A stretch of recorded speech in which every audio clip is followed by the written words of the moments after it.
चला आज बनवूया पारंपरिक पद्धतीने तळल्यानंतर तिप्पट फुलणारी पांढरी शुभ्र गव्हाची कुरडई. त्यासाठी 2 किलो गहू स्वच्छ पाण्याने धुवून गव्हामध्ये जास्तीचं पाणी घालून 4 दिवसासाठी गहू भिजत ठेवले. गहू भिजत असताना दररोज यामधलं पाणी बदलायचं आहे. चौथ्या दिवशी भिजवून घेतलेले गहू थोडं थोडं पाणी घालून मिक्सरला बारीक करून घेतले आणि चिकामधला कोंडा आहे तो वेगळा करून घेतला. हा चीक आहे तो एका गाळणीने गाळून घेतला. त्यानंतर हा चीक पुन्हा एकदा सोजीच्या चाळणीने चाळून घेतला.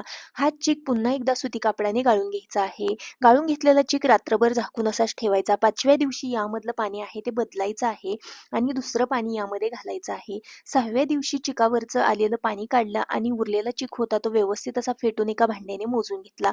जेवढा चिक भरला तेवढंच पाणी उकळतं गरम केलं. त्यामध्ये चवीकरता मीठ घातलं, चिक घातला आणि व्यवस्थित असा फेटून घेतला. लो गॅसवरती 15 ते 20 मिनिटासाठी चिक शिजवून घेतला.